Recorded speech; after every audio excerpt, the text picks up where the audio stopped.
What do you get when you cross a know-it-all newspaper columnist with an awkward, unsophisticated everyman? Yeah.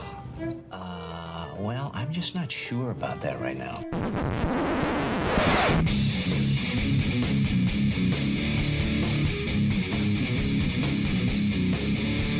Welcome to Couch and the Rube. Welcome to Couch in the Rube, our Friday afternoon show, presented by our friends at Firekeepers Casino and the Firekeepers iCasino and Sportsbook app.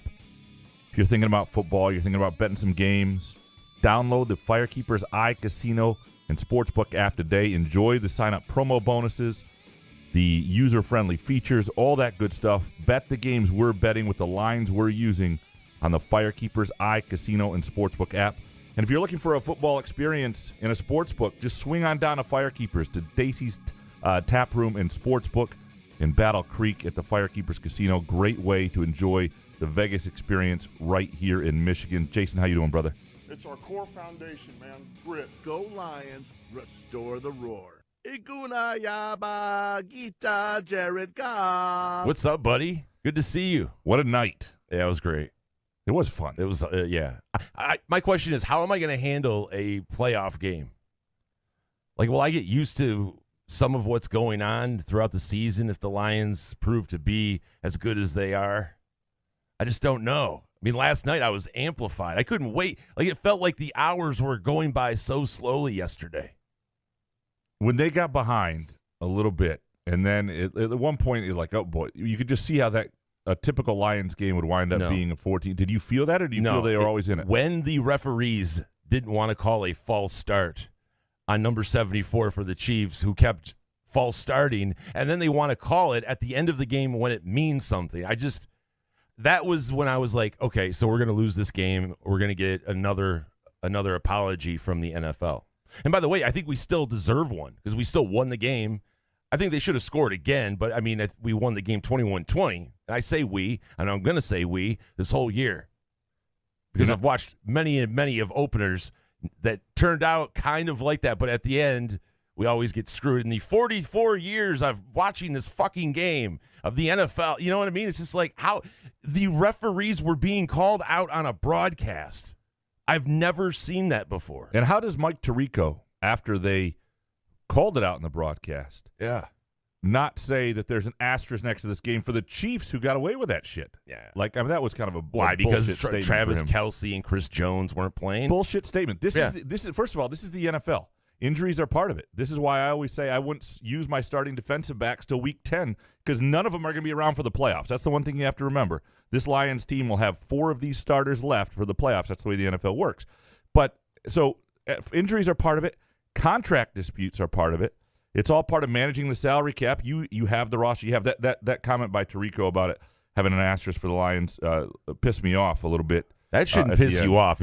You should be pissed off at the NFL because that is embarrassing. I mean, is Roger Goodell having a press conference right now to talk about these referees last night?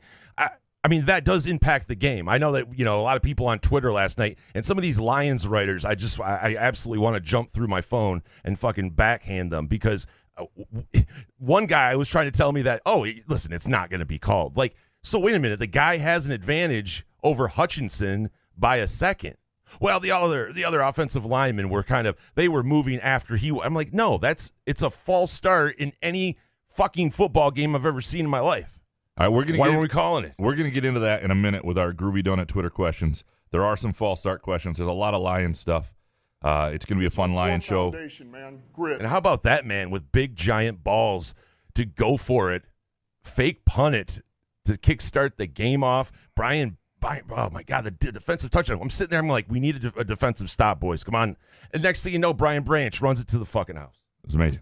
Yeah, it was amazing. Now we have to wait 10 days. We have a lot of Michigan State stuff too today. A lot of MSU football. 10 days. Hey, it's good. You get to bask in a victory for 10 days. It's better. Hey, we're on to Seattle. That's right. Grit. That's right. Yep. Before we get into your Groovy Donut Twitter questions, as we do every week, as we begin our end-of-week show with what we are betting, presented by the Firekeepers iCasino and Sportsbook app, what we're betting this weekend. Jason, what do you have on the mind this week? You know what? You go first because I wasn't prepared because I was doing my Lions thing. Sorry, go ahead. You go first. Okay, I'll go first. I have some NFL games I kind of like, which means I'll lose these games. But I really think the Rams suck. I don't get this line. And Seattle's -5 at home. I'm all in on Seattle there. I really like the Seattle team. It's under a touchdown, under 6 points. Big fan of that. Love some teasers of a couple home underdogs, like New York Jets +2.5 against the Bills, who I don't know that they're that great this year. Give me a teaser on that. And there are a number of different ways I'll go with this. I'm probably going to go Steelers +2.5 as well. So you get both of those up to like 9.5. Steelers at home and Jets at home. I'm a huge fan of that. Debating, no, that's probably where I'm going. That's probably where my going pretty be. big for week 1 of the NFL season. That's probably where I'm going to be. The NFL, there's some college football stuff I kind of like. I'll be on Nebraska +2.5 in the money line against Colorado because that is how I roll, of course. And I think I'll take I just Iowa. hate how confident you are. Iowa -4 at Iowa State is probably where I'm. Those are my bets on the Firekeepers iCasino and Sportsbook app. Yeah, I'm the exact opposite. I just think Colorado, I don't know if they roll, but I think they win by a touchdown against Nebraska. I mean, that place is going to be – Colorado is going to be crazy tomorrow, right? Anyway, I do like – crazy with Nebraska fans. Yeah, whatever. Iowa State +4. We talked about it with Harry. I still like Vandy +10 and a hook. And I know, Graham, Harry called me out for my gut feel. The Texas Tech +7 and a hook parlay that I have. Also, I'm not doing NFL this weekend. I don't know. I think I want to just hang out and bask in the Lions' victory on Sunday, check out my fantasy squad, and then I'll watch this week and then lose money next week in week 2. But the other parlay I have going on, I really like this one. Florida Atlantic, money line against Ohio. That's at home. Miami, Florida +3 and a hook. And Ole Miss -6 and a hook. This is a spread alternate at -135. So I'm going to throw that in a parlay as well. $30 pays $156. Nice bet. Nice bet. Like, we'll see. Again, download the Firekeepers iCasino and Sportsbook app. You can bet the games we're betting or any games that might meet your fancy. And it is hard to be disciplined on week 1. Well, yeah, you're going week 1 NFL pretty heavy. Here's what I say. I say heavy, but I would say my totals, the amount I'm actually betting is low. Week 1, my units are a little lower. It's like I just want to have some action. But don't want slow unit. Don't want to pay the price for being impatient and whatnot. There is no line yet that I've seen on Michigan State Richmond. My guess on that is 28.5. I said I would feel comfortable anywhere under 31 if I were advising Michigan State fans what to do with that, just based on our conversation earlier this week, depressing conversation with the Richmond beat writer, John O'Connor. Do the sports books need to hear that interview to figure out a line? Oh, boy. Yeah. Not great. Yeah. All right, let's dig into these Groovy Donut Twitter questions. Got a lot of good feedback on the interview, too. Eric Schultz and Alex James and Jarrett apparently all had this idea. Is there anything we could see from MSU versus Richmond that would improve our confidence for the Washington game? What's the one thing you need to see? Domination in some ways, right? You just need to see complete control of an opponent that isn't as good as you. I mean, there's nothing they can prove that says, yes, they're ready to play Washington because it's Richmond. Right. But I think you can have a game where some things look like they come easy. They're getting some, the thing. I think the offensive line up front having its way a little bit with what's, the defense is the strength of Richmond's team right now. I think that would be really important. So that would be Noah Kim. Yeah, but putting up some numbers. Yeah, he's got to look smooth. And the number, if they're winning by enough, then Noah Kim barely plays in the third quarter, and so his numbers are limited, whatever. But you need a first half where things look good, and you want things to look smooth. You want them to look in control from the jump, and that would be, looking like they learned from last week, looking like a team that's growing into the season and has a chance. Dominic next. Graham, you told us what your tennis coach did back in the early days of the pod. Why are you going full Windhorst about it? I don't remember that I did that, but apparently I did. We used to have to fill a lot of time. It was like 2 hours, 5 days a week, so I don't doubt it. It was not. So you're going to make people go back and find it? It was not good. At some point, we'll discuss it. I don't want to change the vibe. I have no idea. I know. There's no way to find out. There's public record of it. I mean, he served jail time, right? So it's not, it's not like child porn. No, it had to do with an inappropriate relationship with a student. Oh, yeah. So sorry to have to pull that out of you. That was there. Jesus. Yeah. Dominic next. Graham, can you just let us be pissed off at an offensive coordinator for being a prosthetic dildo that doesn't feature high-end receivers like Keon Coleman and gets paid an unfathomable $1.6 million a year to call dildo run plays out of the dildo shotgun? Thanks in advance. You're welcome, Dominic. You can be pissed at anything you want to be. I think this is my response to my Keon Coleman rant or take on our midweek show. Dominic, Couch. How can you in good conscience ever mention Izzo and MSU when it comes to road scheduling? I'm so sorry you'll miss out on a few Marriott reward points, but I think he's earned his stripes. Jason, play the Don't Coach My Team clip and Cockburn for good measure. Don't coach my team. Wait. Cockburn. Sorry. That's a couple things. One, you're right. He has not... He certainly, if everybody scheduled like Izzo, scheduling in college basketball would not be a problem. I wouldn't have had the initial take as much on Duke and Kentucky and a few other teams that did not play road games in the first month or so of the season, or first 2 months of the season.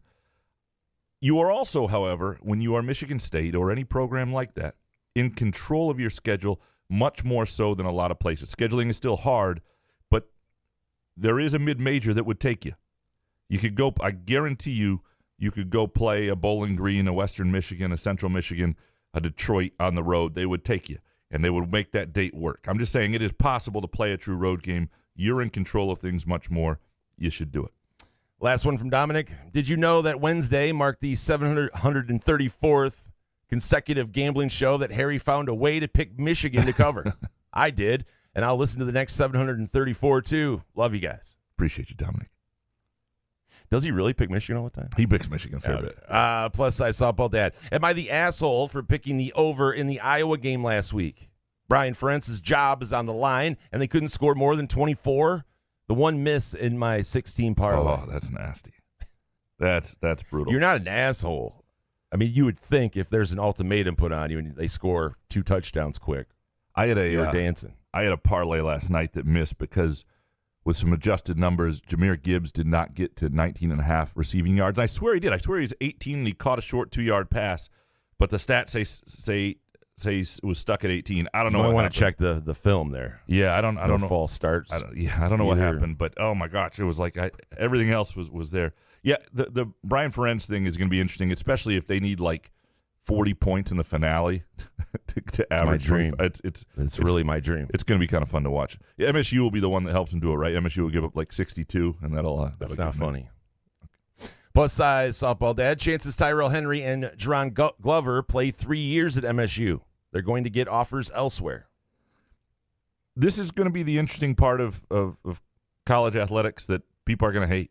And you're right, Michigan State needs – this is when I talk about the idea of focusing NIL on the guys you have in the program if you have a limited amount, and everybody's got a limited amount to some degree, but if you really focus your NIL program on rewarding guys in the program, making it worth their while to stay, guys don't necessarily want to leave. I know Keon Coleman talks about whatever. Michigan State has put a fuckload of receivers in the NFL.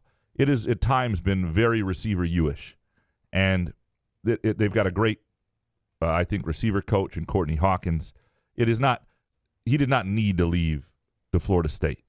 The guy who was his counterpart last year was a second-round pick despite a subpar year. Like, it wasn't necessary. Keon Coleman doesn't understand. So whatever, that's fine. But you're going to get lots of kids who don't understand. Not every kid is Jaden Reed. There are a lot of Keon Colemans out there in the world, and a lot of them play receiver. So yeah, you got to be prepared to make sure you're competitive in that front if people get offers. I also think people need to start calling out kids who are recruited off campuses before they're in the transfer portal. Just be blunt about it. Be a man about it. Don't do it other places. If Florida State comes in and muddles, call out those jackasses on the staff. Keep saying it. Call it out every day. Embarrass people. Shame them to the point they realize there's some unethical behavior.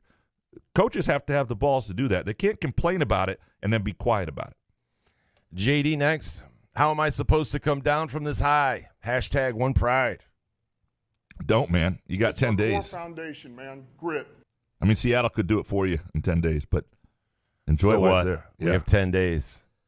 It was just such a different game, man. It just felt, you're right, it felt different. They were I just can't stop thinking about the refs not calling the false start and then calling it at the end when the Lions needed to call.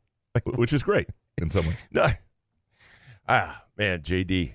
Does Graham's Dion equals Jeff Blashill take make the top 5 of most outrageous Graham takes?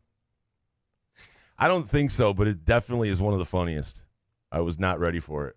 Yeah, because it can't be outrageous because it's more accurate than some of my other takes. I mean, it is. It's outrageous to compare Dion to Jeff Blashill. No, and here, I'll tell you why. I mean, it's pretty great.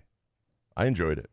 No, but there's one element of it, the element I was trying to get to that is accurate in terms of the speed in which you remake a program in a sport where people say it takes forever. And that was what I was trying to get to. So that bit of accuracy, even though one guy sounds like a French Canadian, even though he's not from there, and the other guy, is Deion Sanders. Yeah. No, I mean, I understand the point. One guy's Canadian, the one guy's Deion Sanders. By the way, if you want Deion Sanders and Jeff Blashill donuts, like if you want their faces side by side at your tailgate or anywhere, Groovy Donuts will do that for you. Just call Monica and Andrew. Go to groovydonuts.com. Say, I want Deion Sanders and Jeff Blashill on a donut. They'll make Deion Sanders and Jeff Blashill on a donut. They'll make Deion Sanders and Jeff Blashill on a donut together. Might be a pain in the ass. Monica's probably going to hate me for saying this, but they will do Deion Sanders and the Deion Sanders, Jeff Blashill Red Velvet donut sounds incredible to me. Mike Scott next. Can the Lions actually get to 12 wins this year? Am I losing my mind? Where did that part of the rube go that was dead inside?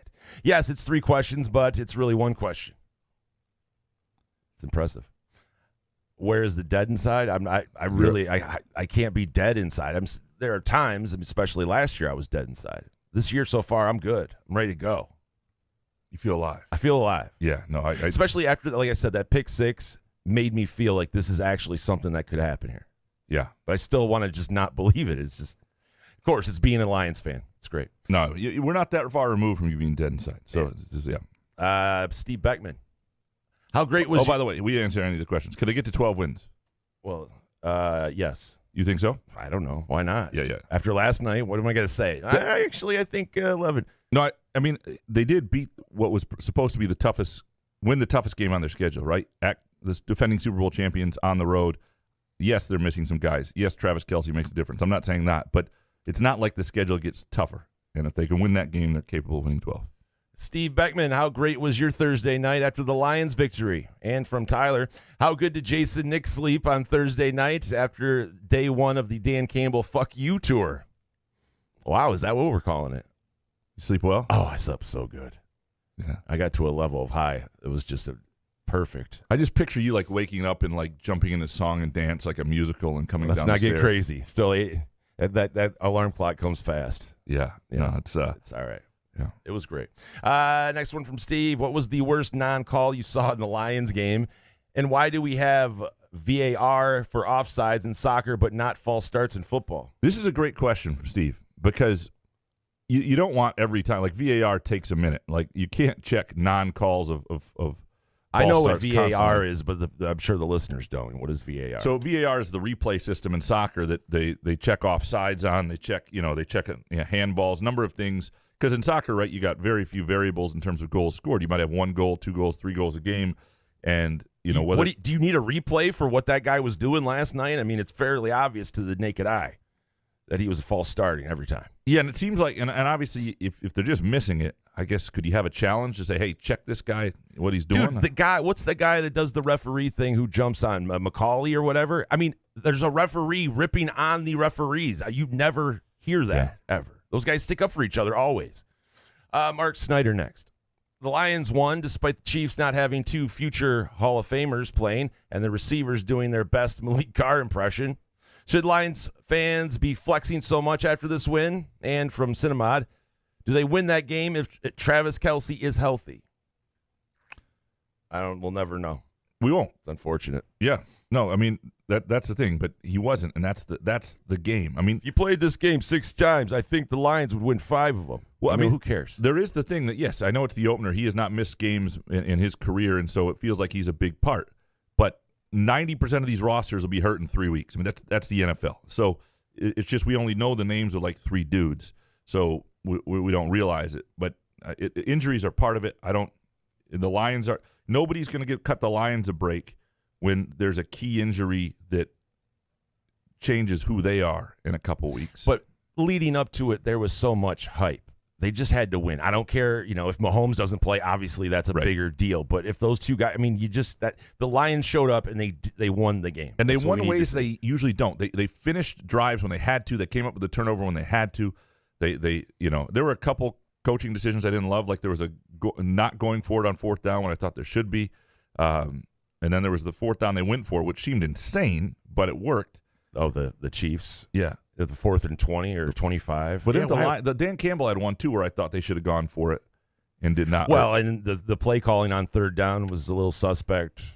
No. I didn't think it was a Ben Johnson special all the way through. I didn't think he had his best game. Next one from Mark Snyder. Is it justified that Lansing Public Schools play their football games at 5 p.m.? Or is it just another way to stigmatize these kids and make them feel less than? I'll be honest, I didn't realize that was all happening. Don't love it. Love the games. And now, in terms of coverage, it may help them get a reporter out to some of these games that can then double up, I guess. But, yeah, I did not realize that was happening. Like the varsity plays at 5 p.m.? Yeah, what is this, daylight because they're black kids in the city and they can't handle that? I don't love that. I don't love that. We're going to have to talk to somebody about that. Is that an issue?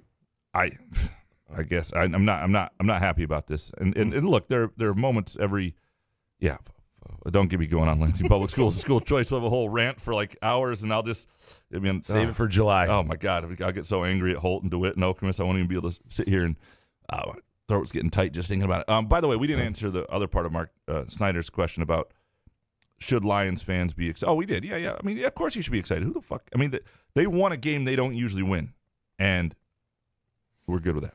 Mark, Sean Foster is getting inducted into the Sexton Hall of Fame this Friday.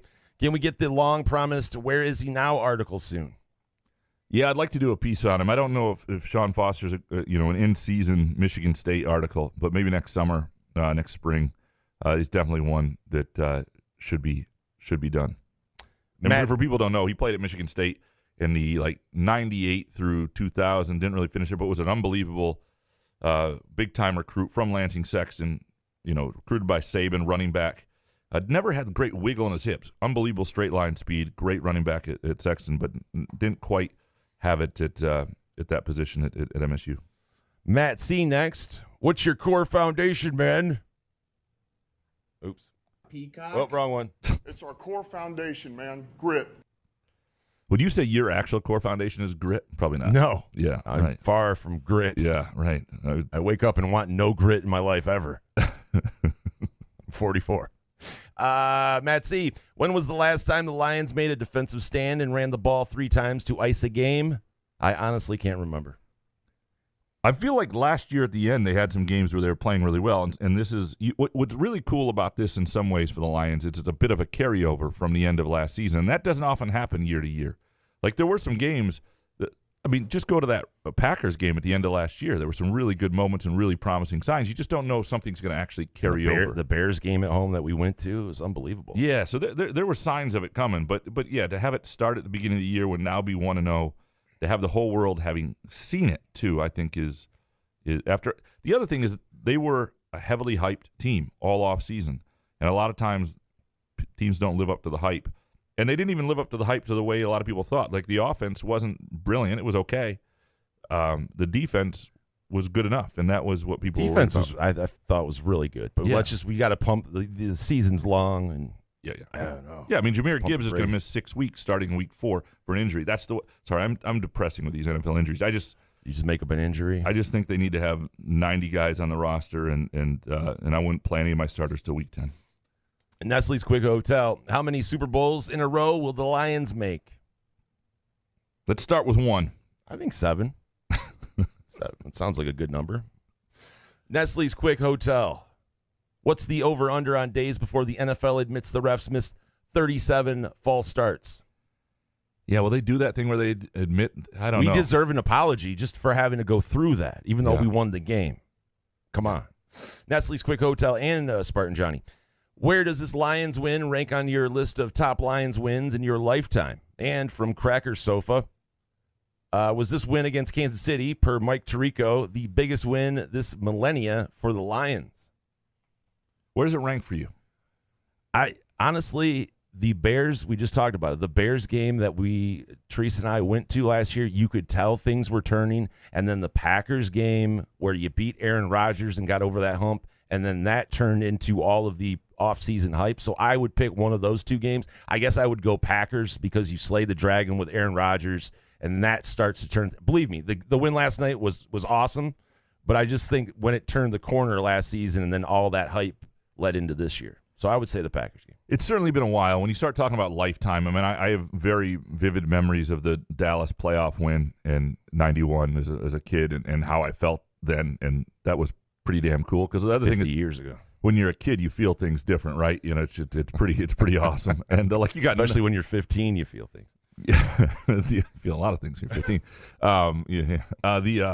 But speaking of being 15, that '95 season with Herman Moore, Brett Perriman, Johnny Morton, you know, and those guys, like when they went on that 7-game run to make the playoffs and were just destroying everybody. I'm sick of talking about that shit, though. That's in the past. Like, who cares? I was 15, right? I know, man. It's just, yeah. This is up there because, like, I was sitting in a garage with a group of other guys watching the game, and it was supposed to be like an outdoor backyard thing. The guy invited us over, but, you know, Mother Nature is not a Lions fan still. We'll have to work with her on that. So, but it was a really cool setup. You know, had all sorts of incredible food, and it was just a great vibe, though. It was an unbelievable vibe. Even the whole game, there wasn't, like, I watched with some of these same guys the game against the Eagles a year ago to start the season, and there were a lot of promising signs there in hindsight, and we didn't know the Eagles were as good as they were.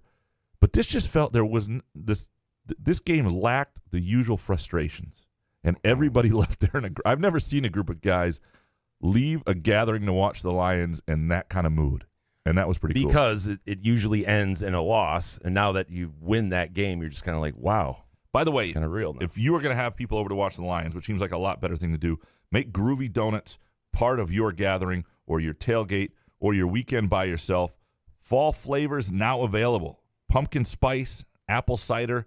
It is donut season. Go to groovydonuts.com if you want to place a pre-order, or you can swing by either Groovy Donuts location on Lake Lansing Road in East Lansing or in Williamston. They're open 7 a.m. to 1 p.m. Thursday through Sunday. Cracker Sofa, 10 days to soak this Lions win in. How will each of you do so? By watching Michigan State football twice, I guess. A lot of gambling. Yeah. Meditation. Try not to eat too much food. Yeah, probably will. Carl Mylock, who's the biggest threat to the Lions in the NFC North? I don't think we really know that Nobody, yet. Duh. Beat the Chiefs last night. We're fucking number one. Am I right? Yeah, I mean, we'll get a sense of the Bears-Packers this week, whether either one of those teams is good, and obviously season can evolve a little bit. So next week we'll have all the answers. All the answers. Yeah, just wait then. Next one from Spartan Johnny. What's the furthest you've ever run? What's the furthest you've ever run at one time? Recently. And this isn't one of Teresa's 10K walks either. Yeah, I don't count that. Yeah, I'd actually have to run. Sorry, Teresa. 2 miles, I think. Okay. All right. I don't think I've never I just would do sprints and other things to do the when I was working out. So I don't know. I think 2 miles, a mile. I would say for me it's probably 10 miles. Of course. Well, and I only say I ran cross country as a freshman in high school. A little different. I weighed about half of what I do now, and was a little shorter too. But and so some of our runs were 7, 8 miles. And then after the season, and I would advise anybody if you got kids who are young and still have this metabolism, and I wish I had never lost this. Like 2 weeks after the season, I remember going to the downtown Y, in the old downtown Y in Lansing, around the short track there, with a buddy to run. I felt like I could go forever. I couldn't get tired. I was in that kind of condition. I was also 14 years old, which helps. But I don't know how far I ran, but I felt like I could run a marathon. And if you ever get that, don't lose it, because I obviously lost it. That is a story not worth telling, but nonetheless presented by our friends at Midtown Brewing Company in downtown Lansing. Great place for Sunday brunch, looking to celebrate an MSU football weekend or get a great meal in before the NFL games. Good place for a date night, drink after work, of course. Go to midtownbrewing.net. Check out their outstanding menu and drink selection. Spartan Johnny, who you got? Bills at Jets for Monday Night Football. Jets. Yeah, I'm on the Jets. I think we picked the Jets, or I picked the Jets. I just don't know if the Bills are that. I mean, Josh Allen is at that point where he's that quarterback like Elway in his prime or whatever, that you win a certain amount of games because you have him. You're competitive because you have him. I don't know if the team around him's great, though. Crum next. Has a fan base in Michigan ever been as hyped as the Lions fans now? I mean, I'm hyped, but I mean, it's one game. It's exciting. Feels great today. Yeah, and there have been. I mean, just think about MSU fans. There have been like MSU football Rose Bowl years, other things. There have been after MSU football beats Ohio State in the 2013 Big Ten championship game. There have been moments where fan bases within this state have been hyped in other sports. Tigers, Maglio hits it to go to the World Series. It's the walk-off shot. Like, yeah, don't be shocked when you're good. People want to start watching you and pay attention. Yeah. I mean, that's what it pretty much is. Chris Spike next. Will continued success by the Lions diminish our appetite for MSU football? Will it help to cool the MSU-Michigan rivalry? So this is an interesting question from Chris here, because I do believe the Lions' failures is correlated to some of the appetite for college sports in the state. I believe Michigan, their domination in terms of size of fan base and people who care about them, who have no affiliation with the school and sort of choose what they want based on friends or birth or what they liked as a kid, has a lot to do with the fact that Michigan, for a lot of years, for a lot of people, was the winning football program in the state. The winning, if you wanted to watch winning football, you wanted to feel good about your football team, it was going to be Michigan. So there is that. I don't think at this point, though, it's baked in. There is an interesting coming together on Sunday from Michigan and Michigan State fans. It's always weird. Like, they hate each other on Saturday and sing Kumbaya on Sunday. So I don't know if that cools the rivalry, but at least it eliminates it after one day for a little while. But because people will all be in on one thing. But interesting question. Andrew Gauthier next. Fall flavors question, apple cider or pumpkin spice? Where are you at? I mean, I hate to go Graham Couch on this. I just like both. I just put one on top of each other and just smear it my face. All right, apple cider. Apple cider donut? Yeah, man. Yeah. But both. Yeah, I mean, I'm the same way. These are the two classics, of course, available at Groovy Donuts. The passion in your voice. Andrew, do you feel better or worse that the Lions played pretty crappy on offense versus the Chiefs and still won? Better in a lot of ways. Like, I think one of the best things about this game was not just that they won it and how they won it, but that they won it without, it wasn't like, holy crap, they played their asses off. Everything went right. They looked like they were the equal to the Chiefs out there, and they made good decisions and key plays at the right moments, but they didn't look, the offense has another gear. Some questions about the play calling, but, won the game. That's pretty much all we can say. Absolutely. Right? No, you do want to feel, you do feel better about that. Andrew, is it naive to say that this feels different when talking about this Lions team? It really does feel different this time. It's dangerous to say that. I don't know if it's dangerous now, because like I was talking about earlier with that Bears game, that home game last year, you could tell things were turning. Guys our age are just pessimistic about this because you don't want to put your whole foot in, and then they lose 4 straight, because we've been through that a couple times. And I do think Seattle is going to be a really good football team, and that'll be a very competitive game the following Sunday. The good news for the Lions, too, is the way the schedule breaks after that. So forget Seattle. Win or lose that. Obviously, they're capable of winning it. Falcons at home after that. Like, Falcons aren't going to be horrible, but they ought to win that game. At the Packers, interesting. Panthers, I think, are going to be bad this year.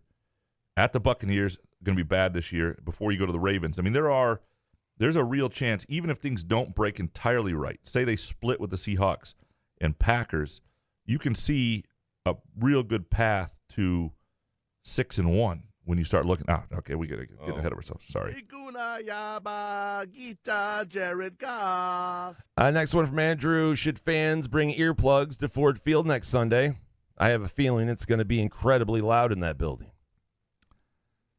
I went to a Lions game, I think it was the week after they beat Dallas in a Monday night football game in the 90s with with Barry Sanders. One of the first games they wore those throwback uniforms that were slick with just the silver and blue. But if that was incredible. If you're a younger fan, try to get to that Seattle game.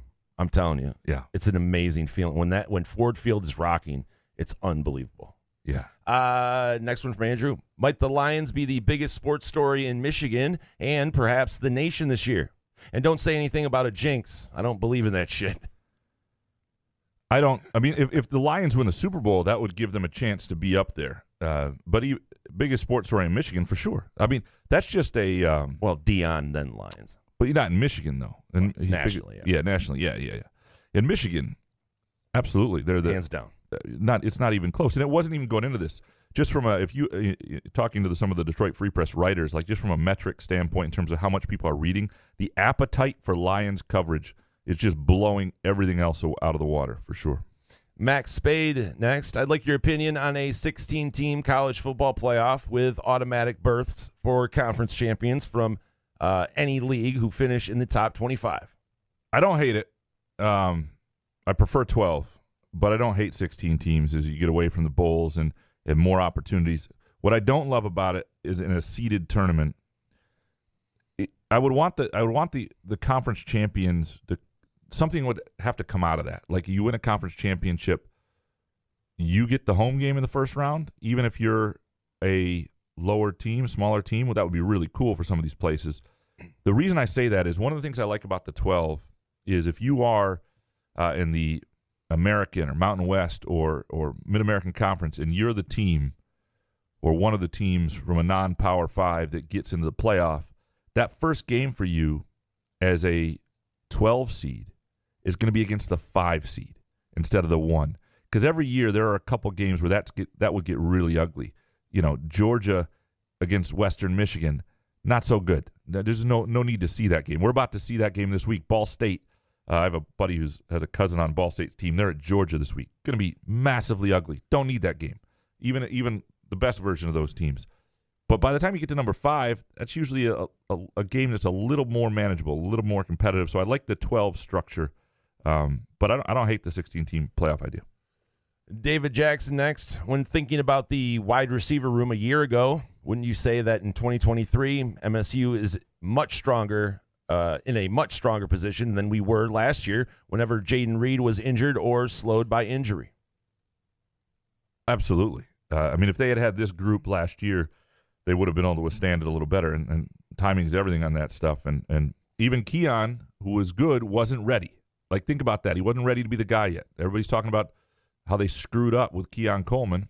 Dominic, this one's for you. When the guy scores 3 touchdowns, it's kind of hard not to. Again, this year's Keon Coleman, correct. Last year's Keon Coleman was not this year's Keon Coleman. Last year's Keon Coleman would have scored 3 touchdowns for Florida State the other day. David, how can Izzo start beating Purdue more often? If you want long NCAA runs, is it wise to build a program around a huge post player, which to me is something short of matchup proof? No, it's not wise to do. And they've had stretches where they've done really well against Purdue, especially at home. Purdue's a great program, but you'd rather be in Michigan State's shoes in terms of NCAA tournament runs and all that. You just got to have guys who can defend the bigs, because I do think Big Ten titles matter, and right now it kind of goes through Purdue in that sense. But, yeah, you just got to have guys who can defend the monstrosity that is the big guy that Purdue always has at some point. But that does not make you matchup proof.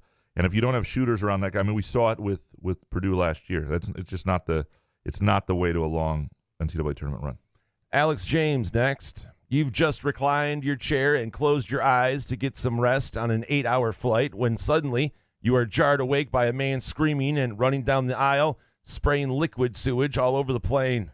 What is your reaction? So this story is incredible. This guy who had diarrhea that they made to turn around. Was it going to Barcelona or Spain or something? They had to turn around the plane. I mean, the pictures are, unbelievable. It's just like, what? I don't even understand how this happens. I thought it was a woman originally, but maybe it was a man. There has to be some like sympathetic people on the plane, though, right? Like it's not like when you just sit in the chair and you refuse to do something and then they have to turn it around. I think I would feel pretty bad if someone just shit all over the plane. Oh yeah, I mean, and you first of all, you don't want to stay on that. You want to get back. You don't want to like, let's not do this for 7 more hours. Or I mean, I guess. I mean, they were were they halfway? Well, if you're halfway, just keep going. I think, yeah, right. They keep going. Yeah, boy, it's. But what would your reaction? I don't know. I don't handle smells well that are bad. I don't like body odor. I don't understand it. I don't understand why people don't shower. I don't like people who fart on airplanes. Like when you're going on an airplane or a bus or a train, you have to take that into account when you make your dietary choices. Do not include fiber in your fucking diet. No fiber before you get on an airplane. Mickey D's. People that show up with Mickey D's. I just feel if you have to drop heat, though, and the light's off and you have to go into the bathroom and do it there. Try to do it there, right? I still don't understand how this happened entirely. Yeah. What, the diarrhea? Yeah. Jack Hagala next. What kind of implications does the Lions win have that we get to celebrate for 9 more days?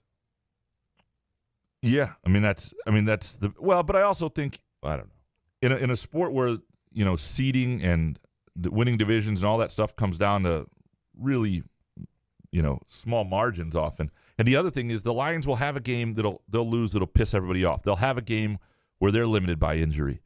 And the fact that they got this one, if they had lost this one by playing well, that doesn't do you. Do they have anymore. To though? Maybe they won't this year. That's going to happen. 12 starters out week 6. Jack Hagala. Will both of you guys give me an underdog this week in college football to win outright? Mine is Cal. Fade Peyton Thorne. You got an underdog? Anybody you kind of like? I mean, I guess you would consider Vanderbilt an underdog. I don't know about money line is plus 10.5. Nebraska is one obviously that. I can't believe you're dying with this Nebraska thing. I know it's really stupid. I don't have an underdog I like a ton because I kind of like the favorites. I like Oregon at Texas Tech, but one of those games, I'll say this, will go the way we don't expect, and that's why it's a dangerous tease. Like Oregon is minus 6.5 at Texas Tech. There are a couple of those sort of games. I see that going either way. Yeah, the one that would get interesting, a team that hasn't been tested that might be worth a small money line play. NC State at home, plus 245 against Notre Dame. Not a horrible dab. I like the 7.5 better, though. Yeah. David Cox next. Coach Tucker's lack of information to the fans only causes doubt. It isn't helping him or the team and is exactly why booing occurred. Why does he employ this strategy? Yeah, I mean, but because he's a Saban disciple, and these guys don't give much, and it's you can see it in his cadence sometimes, and that's just the way it is. He's preseason he gave out some decent information. I don't know what information you're looking for. Yeah, we don't have enough time for all of that. It's a good question. Yeah, no, I don't. It's just the way he is and the way coaches are. Does that satisfy? No, it's not. I don't know if it's a great answer. I don't know if it's a great answer. But you're right. I mean, the more you explain, the more people understand, the more they're sympathetic, and they don't always do that. Like last year, going into Washington, if they had been a little more explanatory on just how fucked they were after the injuries, and I'm not saying you don't say that, you don't want your teammate to hear that, but just sort of give that vibe and tone, people might have understood it a little more going into the Minnesota game. In Kim we trust. What was Andy Reid thinking going forward on 4th and 20+? I don't think he knew he had his little laminate thing, and he's like looking around, right? I don't know if he knew, because they had 3 timeouts with the 2-minute, I think the 2-minute warning, right? Yeah, it was weird. But let me ask you this. So if the Firekeepers iCasino and Sportsbook app had this even money bet, based on the scarred history we have with the Lions, at that moment, when it's 4th and 20, they've got Mahomes, and the Lions are the Lions, who would you rather be? Who would you put your money on? I mean, after being able to watch the whole game up to that point, I'm taking the Lions. I mean, I thought their D played very well yesterday. They held Mahomes to, 220-some yards. I think with 4th and 20, I think it was 25, I felt very confident in the Lions D. I actually felt better on 4th down than it. And 3rd down, I was a little apprehensive. In Can We Trust? Does somebody deserve to be fired for the Alante Brown getting back into the game? No, I don't think so. I mean, they need to. Not every mistake needs to result in somebody losing their job, and that level of accountability where somebody's life's ruined and it sucks. Like, they need to review what they're doing, because the problem you have in anything is when the world sees something and it seems obvious and you go counter to that, and then it winds up being a bad decision. But let me ask you something. Are more players being carried off now because of concerns or precautions? I think it was more the way his arms and the way his body kind of froze, the look of a guy who just had a head injury as he went down, and how they didn't see that, and how it took seeing it on the video. The fact they didn't see the video originally, which they're going to start using now apparently more into their process. And so they're adjusting some things. I think there was good accountability there in terms of, a number of reporters, myself included, had asked repeatedly for some sort of statement. And, they went through this evaluation of everything, and Haller had asked for it and put Jeffrey Kovan on it. And Kovan is not part of the on-field staff. And they looked into what went on, and they sort of admitted, because the other problem with concussions is, as happened here with a mild concussion, is it doesn't always show up instantly. And so you have to be aware of that. So you see a hit like that, you see a body react like that, you just need to be cautious. And, people are outraged now to some degree, but I'll remind you that 15, 20 years ago, we didn't give a shit. We did not. So we need to be a little careful about how much we are truly outraged now, when 20 years ago, many of the same people on earth did not care. But even 5 years ago, we viewed it different. When a player got carried off the field, he was done for the day. So I think people are having a hard time seeing that. Yeah, and that's the thing. I mean, if I don't doubt that he passed all the tests, and that's how he got back in. But it's still like, hey, why don't we just sit the rest of this one out? Let's make sure tomorrow there's still no symptoms. Maybe you are okay. Maybe you did get lucky. Let's double check this tomorrow, the next day, and maybe you can play next week if you have no symptoms. I would be stunned if he plays this week. In Can We Trust? Graham, what did you expect Noah to say about the 4th down from shotgun? Did you really think he'd throw Jay under the bus? No, but you have to ask the question. There's a lot of times where you just have to ask the question. And, and sometimes kids surprise you and they give you interesting answers. I mean, I covered Derek Nix and Draymond Green and a lot of guys for a lot of years who would, and, Xavier Henderson would have given an answer that might have surprised you sometimes. So there are kids who will, and my relationship with Noah Kim in terms of media reporter, quarterback is, and all of us are sort of learning him. You don't know how blunt and forward he's going to be, and so you have to ask the question. Some dude next. With Nathan Carter at least a solid running back, at what point will we see our first flea flicker? Second drive against Washington? Has there been a flea flicker? Oh, yeah, they had the double reverse flea flicker right out of the gate that, not double reverse, but reverse flea flicker that Malik Carr dropped. Yeah, at this point, I wouldn't use it against Richmond. I would save it for quarterback Washington. Sneak against Richmond, though. We try one of those in short yardage. You want to waste it there? You want the element of surprise. Do we only get 3 like timeouts? Yeah, or challenge flags. Some dude. Did Noah Kim really throw that ball right before halftime? 65+ yards in the air on a rope. This display of arm strength is noteworthy and a bit surprising. Yes. I didn't realize it was 65 yards in the air. I have to look at it. He's had a live arm. I've always noticed that about him. Like, it's not like it feels like he can make every throw you need him to make. It's not I think there are bigger arm kids, but what really is important for a quarterback is there seems to be a little zip in that they can get it to where they need to go, and I think he has that. Some dude. Was the microphone on Hutchinson's mom via satellite? Her brain is clearly in outer space. Did you like that whole deal with Aiden Hutchinson and the parents being... I don't think any parents should be mic'd up. Yeah. I don't know what you're going to get out of that other than, yay! I just don't want my son. I wouldn't want it for the full game, too, because you don't know what you're going to be doing. When are you going to be scratching yourself a certain way, picking your nose? And people, they know they have the microphone on. I don't know. Yeah, apparently, thanks. I have a buddy whose wife is just triggered every time they cut to Hutchinson's, sisters and everything. There's just these, they're all good-looking people. Ditzy blondes, yeah. Not that all blondes are ditzy. We'll fix that in post. I didn't mean that. You never know what's going to come out of Graham's mouth. Rich Searing. I know it's hard to say, but gun to your head, if Saban had stayed, would MSU have become dominant as Alabama became? Yes. Next one from Rich. Unlikely. But it would have been like he had built something. And the LSU years, I think Michigan State would have gotten. I think he would have tested the NFL at some point. I think that itch was going to be scratched. But he might have gotten the next few years. And maybe they get what LSU got and where LSU went under him, which was a national title. It would have been interesting to see because that team at the end of 1999, and I know this roster had to be rebuilt a little bit after that, but the defense was really good in 2000. That team at the end of 1999 could play with anybody, and he had built that to that point. Might have gotten a little bit easier to recruit. Michigan was still in their peak too, which made things hard, and I think was frustrating for Saban. But I don't think they would have became what Alabama became, but maybe early 2000s LSU. Next one from Rich. OSU, PSU, Michigan, or Washington? Which is the best chance for MSU to get an upset? Now, what's your guess here? What would you say? It's not the point spread king, James Franklin. Unfortunately, I think they're going to lose to Penn State. I would go Washington, I guess. Yeah, probably. Ohio State was very pedestrian, doesn't have the quarterback against Indiana last week, but Washington's the home game. And I would say it's Washington, too. Jay Riemenschneider next. Do voters for the Heisman P poll, what's that supposed to be? Oh, AP poll. Sorry, AP poll. Yeah. That's my word.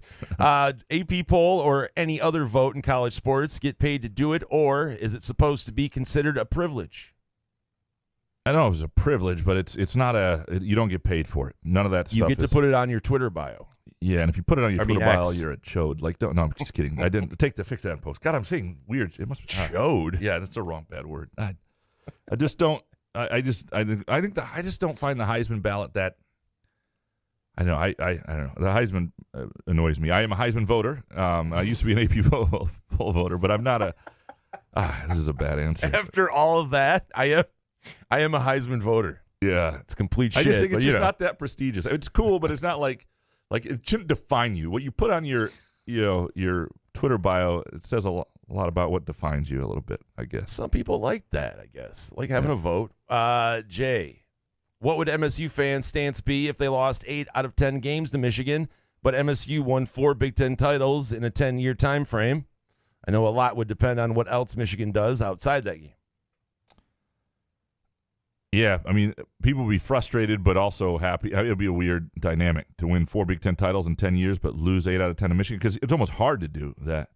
I think Michigan State fans would sign up for that. But does that mean Michigan's ass then? If they can't be, Michigan State's losing to them? Yeah, a few years they've. That's interesting. It's an interesting question. I don't. It's one of those what ifs that is hard to answer. Next one from Jay. Am I the only person who doesn't really care about the commercials during college football games? He's talking about all the commercials, the length, just the numerous ones. I think people are annoyed by it. I think the biggest and most annoying thing about the added commercials and the added length is that they took plays out of college football in the name of player safety. Just a total bullshit.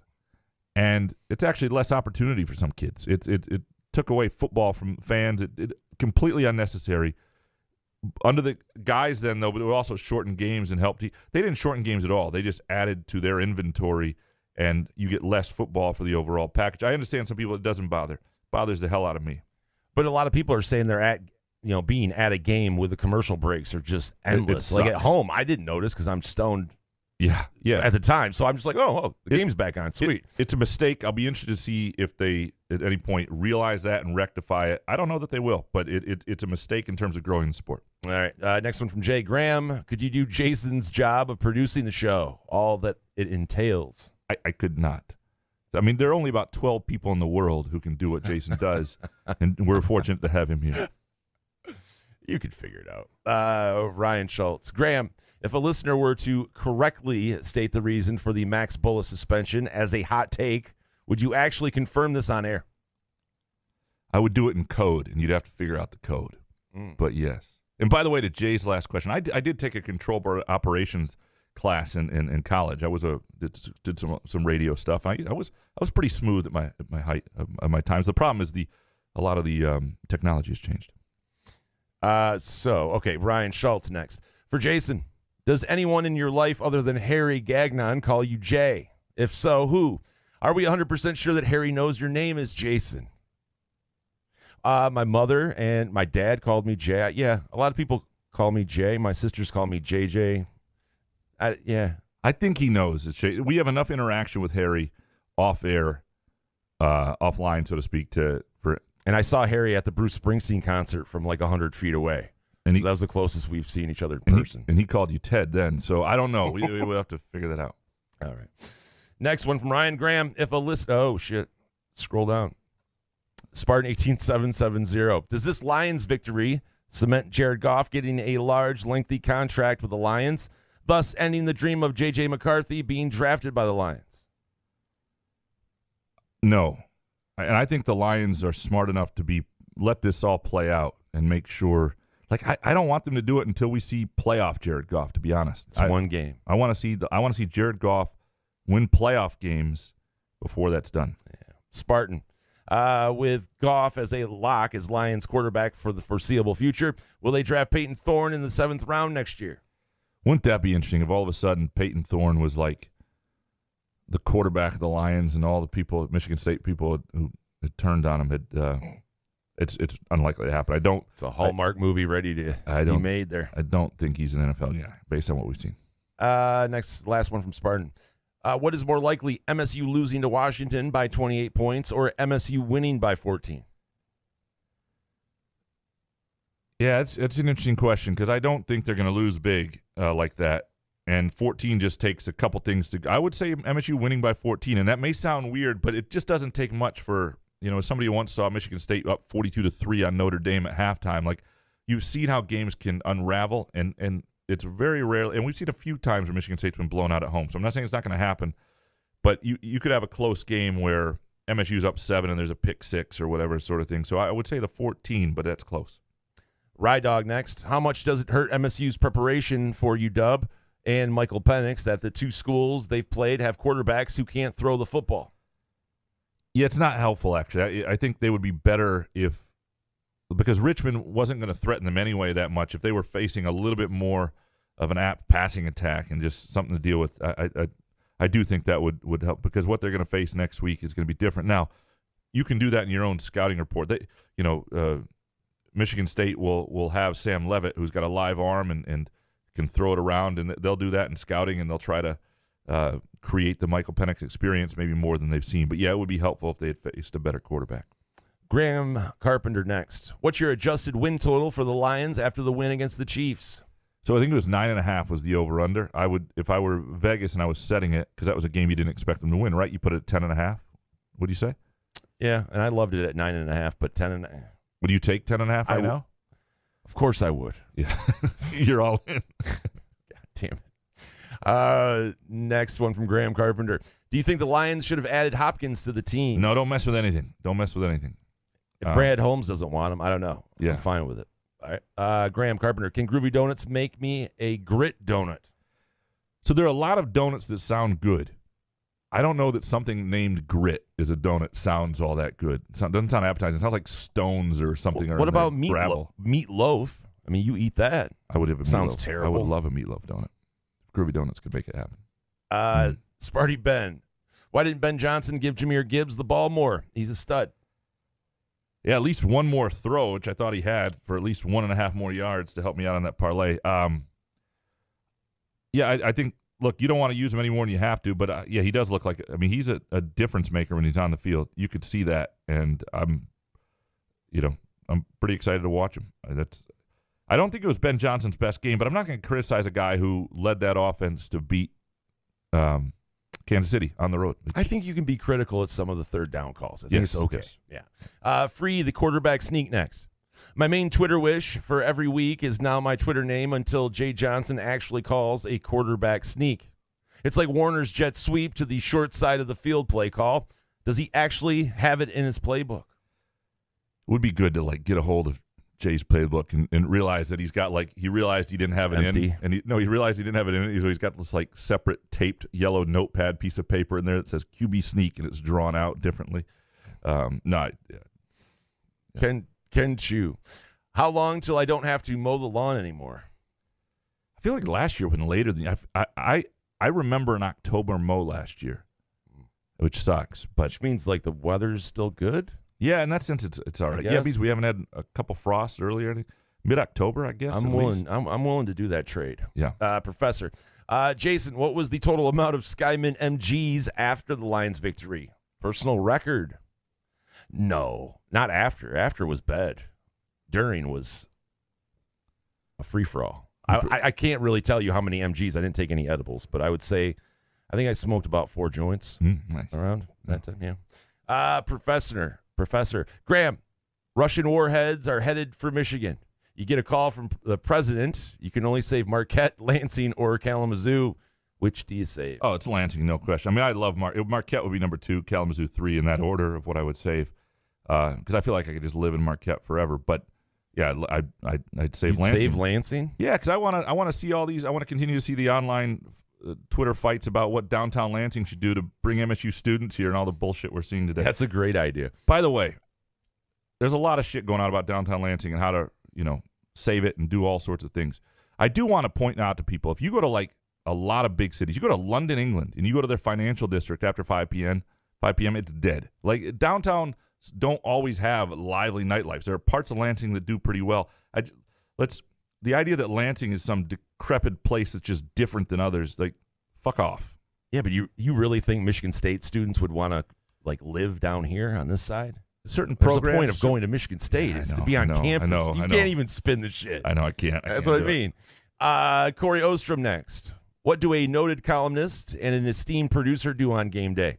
I expect an itinerary and details. And Jason, it's a given that edibles and doobies are a part of your game day, so be creative. Like, what's your game day tomorrow for Michigan State? Like as far as what, like food? Just everything. What's your day? I mean, we wake up, we get into the hot tub. I mean, my bets are already placed, so I don't have to worry about that. Take a shower, get ready, get some food going, smoke a couple joints before the game. Sounds amazing. Tell you what, it doesn't suck. So much better than my day. Usually, most weeks I watch soccer in the morning, and then I get ready and get my files ready and go to work and cover the game. That's the day, and then I'm up all night or whatever. But there's international break this week because I don't know why they do that in soccer. So we I'll figure out the morning. I don't really have a second plan. TV set up for the other games. Your day sounds so much better than mine. Wow. Next one from Corey. Why do fans, short for fanatic, worry so much about athletes no longer on the roster and not more on the athletes on the current roster of their team? Let's celebrate those who want to be Spartans and move on from and wish well those who do not. It's just natural, though. I mean, people get frustrated because here's the thing. The base of college sports, and this is what's dangerous in the transfer portal with NIL and all this stuff, is that when a player comes there, unlike pro sports, they have chosen you. The same school you chose, the same school you have an affinity for, an emotional connection, they have chosen you. And so you feel that connection to them. And so when they all of a sudden go somewhere else, they're choosing something else. They're choosing to shun you. And I think that hurts. It's personal, and that's why you get the reactions you do. Next one from Corey. What time do I need to be at Front 43 to get a table or a seat at the bar and tomorrow pregame? Is there anything better than a sunny day in East Lansing early in the football season? See you all there. A cloudy day. I prefer cloudy days, but you're right. Live read. Yeah. No. Front 40. I have not. On game days, we did a live show there once, but usually I'm working, so I don't really have a sense of the best time to get to Front 43 or Cask and Company. I would say there will be other games at noon. So if you're looking for a 3:30 game, I don't really have I don't have a sense of that. Just use your common judgment. And there are a lot of seats there. There are two restaurant sides. My guess is you'll be able to find a spot to enjoy it at Front 43 and Cask and Company. Jonathan B. next. Who is a player, any team, any sport you hated at one point, then grew to love, or vice versa? I still get a little queasy, but it's hard to hate Hutchinson at this point. Is there a guy you've hated but grew to love, or vice versa? I mean, it's definitely not Hutchinson, though. I can leave that, but I'm not really a fanatic like that where, just because you draft a Michigan player. I just want him to prosper for the Lions. What's the player? I can't think of Aaron Kraft for me, maybe. Oh, early on was not a fan. No. And, Are you serious? Grew to kind of appreciate him. I think that would be one of those guys, somebody like that. I can't top that. Yeah. No.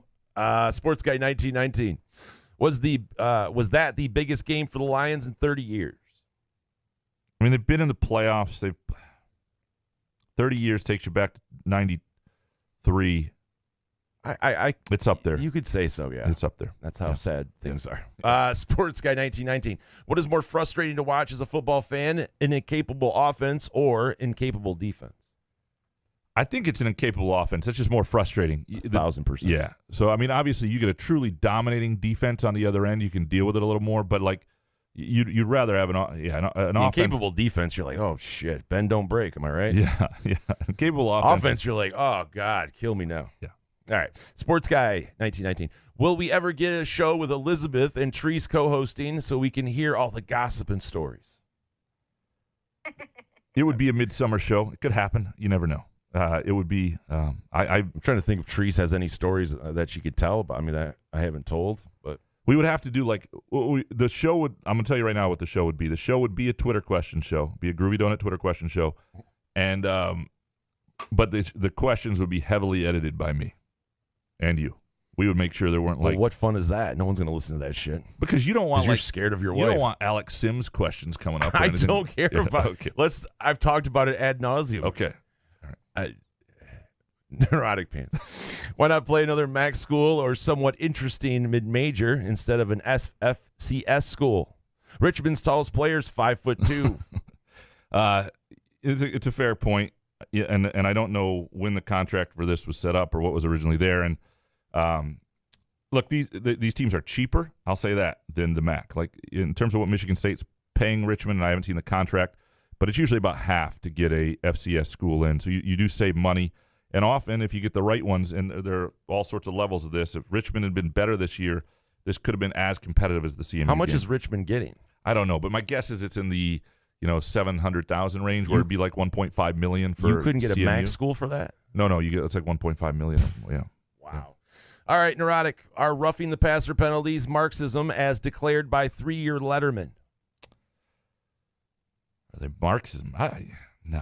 No, I actually give the refs credit yesterday for not calling them. Like, I think there may have been a change in the emphasis. There were some hits from Hutchinson on Patrick Mahomes that I think a year ago might have been calls that weren't. And I was actually so no false starts, and you can do whatever to the quarterback now? Apparently it's a free-for-all.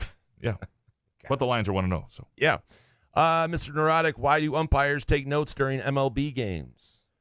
They're just writing down notes so they can bet on or against pitchers later on. I don't know. I've never noticed. I mean, I guess they're keeping track. So that's a good question. I don't really know what they're doing. Missed that call. Write that down. Yeah. Oops. Dark Mantonio. What was the last time at any point in the season the Detroit Lions could say, we have the best record in the NFL?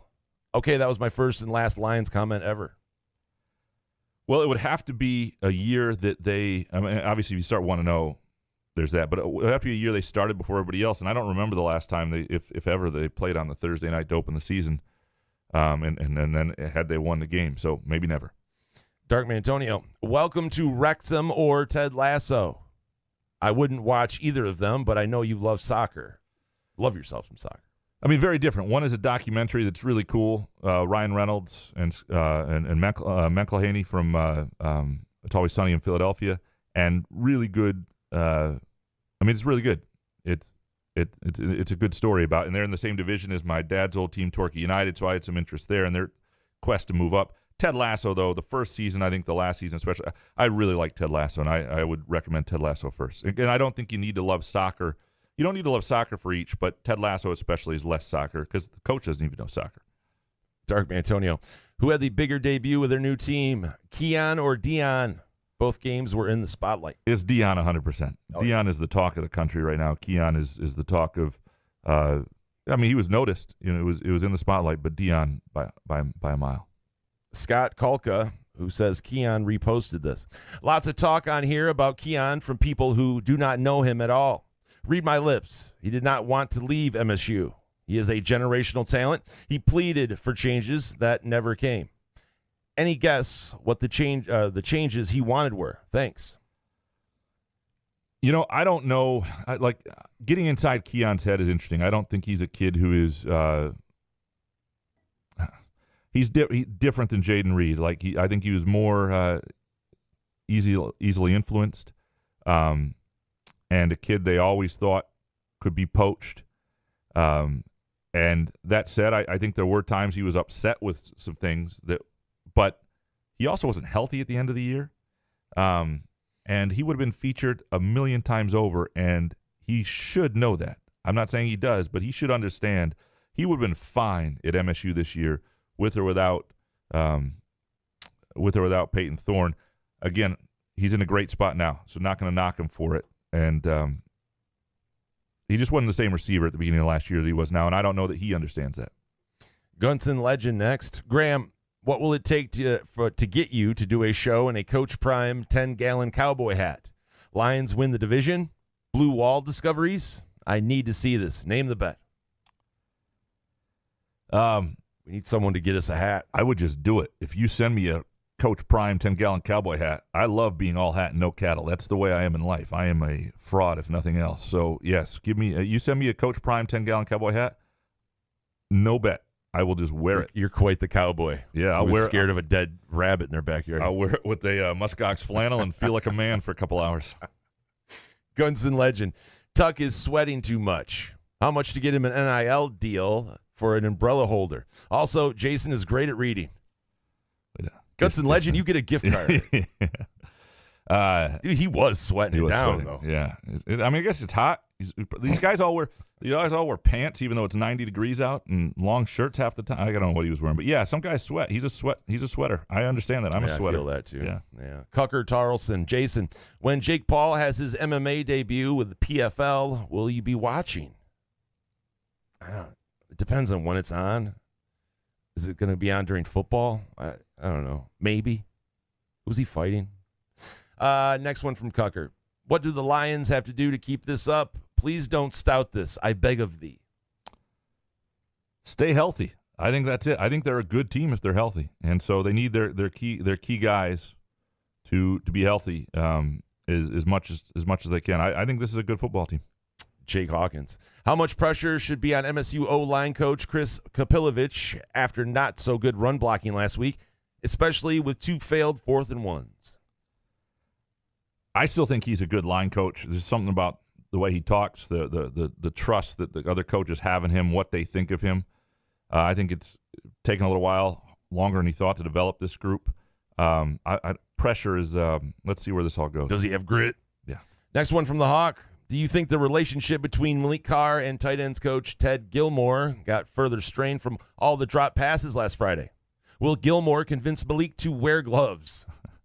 I don't think it's further strained. Ted Gilmore is a peach, man. I love listening to that guy talk. Look, Carr is a guy who I think this is an important week for, in the sense that he needs to get in the rhythm. They really need Malik Carr to be a player this year because he's a matchup problem for teams, and they're going to need that later on. They could use him having some good moments this week and feel like he's going to be a real help against Washington, Maryland, and Iowa. How would Gilmore talk him into wearing gloves, though? That would be really interesting. He has a little bit of a southern drawl to it. Would be an interesting. Yeah, I would listen. Next one from the Hawk. If you could go out with just one of the female characters on Frasier, which one would it be? Daphne Moon, the family's live-in physical therapist who's British, or Roz Doyle, Frasier's foxy and sassy radio show producer? Are you going Roz or Daphne? Oh, it's Daphne. Yeah, same here. Oh, yeah. I was always, the accent gets me. Yeah, I kept waiting for Niles. Oh, the whole show, I wanted Niles and Daphne to wind up together. I was so happy when they did. Jesus. Keep your pants on. And lastly, Hans Jurgens. Do you regret not covering the 2016 Western Michigan football team? No, it would have been fun to do. I mean, a lot of other places jumped in and pretended they covered Western football for the year. Detroit News and a few places. But I did do one story on them. It would have been fun to do, but if I had stayed there and somehow still been there in 2016, I would have missed a lot of really interesting Michigan State football that came before that. So no. Brown Wall. Hans Jurgens, do the Amish have balance? I don't think so, because if they can't watch the games tomorrow because they don't have TVs, they don't have balance. Balance is being both. Now they probably have charter. Yeah, that's right. They're blacked out. I'm Amish. They finally got cable, and then they realized they can't even see the game. Yeah. Oh, good Amish jokes. Hans Jurgens, finally. Should the Lions trade a first-round pick for Jonathan Taylor? Shit, I'm asking about the Lions. I guess I'm on the bandwagon. No, they got running backs. I like what they have. And you don't want to give up a first-round pick for a running back. What is this, the Pat Caputo show? Yeah, that's not. Christ.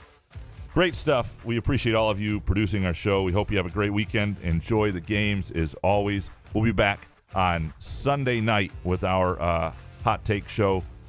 We appreciate Groovy Donuts. Go to groovydonuts.com, place your order, or just swing on by either location, Lake Lansing Road in East Lansing or in Williamston, 7 a.m. to 1 p.m. Thursday through Sunday. We appreciate Midtown Brewing Company. Midtown Brewing Company, great place for Sunday brunch. And, of course, our friends at Firekeepers and the Firekeepers iCasino and Sportsbook app. Download the app today. Bet the games we're betting. Good show, man. Yeah, man. We'll see you Sunday night. Couch in the Roof.